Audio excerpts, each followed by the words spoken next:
All right, obviously we had the PPA Daytona event, which is what we're going to start out with. Obviously, the interesting thing is the people who choose not to play this tournament. It is one of my favorite tournaments of the year just because there are so many people who don't play. Most notably, Ben was out completely. Anna Leigh was only playing women's doubles, trying to make sure that she ends the year undefeated in singles.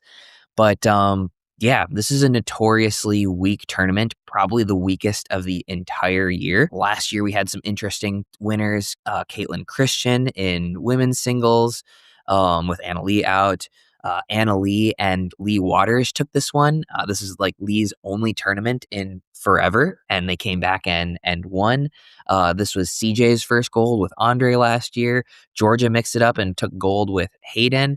And then what am I missing? Oh, Federico won men's singles last year. And so lots and lots of players sitting out of this tournament. Obviously, it's just a couple of days before Christmas. And interestingly, in singles, some of the things that Tyson and I have been saying for a little bit have kind of come true a little bit. I think there's going to be a ton of newcomers on the scene in 2026 in the women's singles event. And I think the thing that's really interesting, and I've been trying to figure it out because you've got players like Sion Mendez, Isabella Dunlop, Kat Stewart, all these new names coming in, and they're very athletic, very good.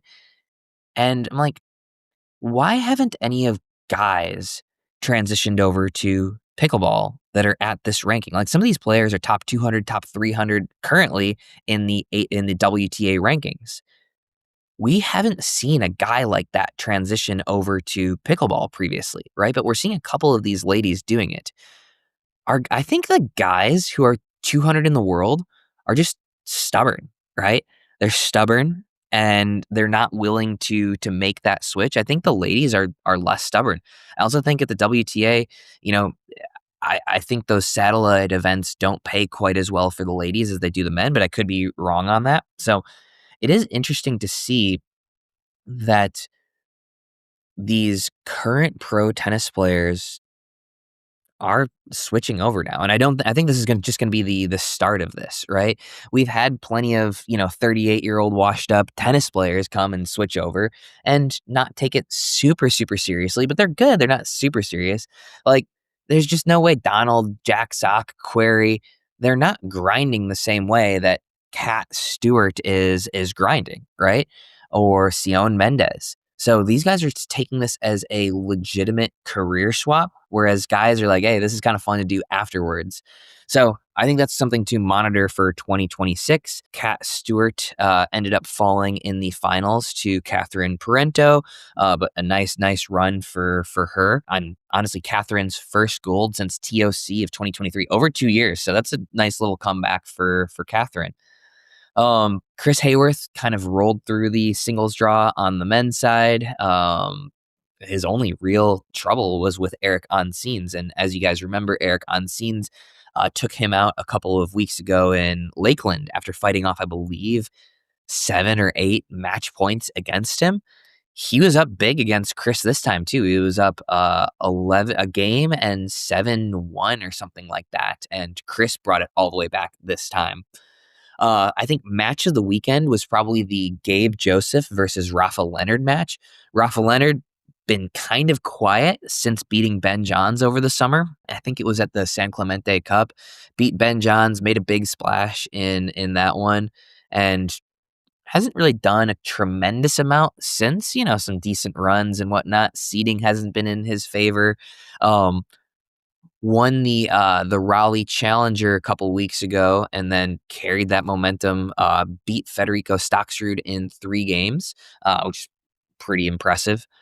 So, yeah, that was the singles side of things in Daytona. Mixed doubles, pretty straightforward. Johnson's rolled, not really too much competition for them, especially with Anna Bright out. Nice little run from Andre and Caitlin Christian. Caitlin and Andre's first time playing together, so it's a nice run. And then, yeah, we had a new beef between Jorja and Jesse in mixed doubles. I don't know where that came from, but yeah, Jesse bagged J-Dub a couple times.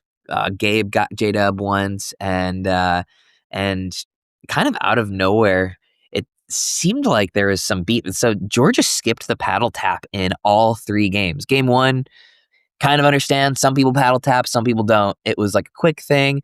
Game 2, it was a very deliberate, I'm going to tap Gabe's paddle and I am not going to tap Jesse's paddle.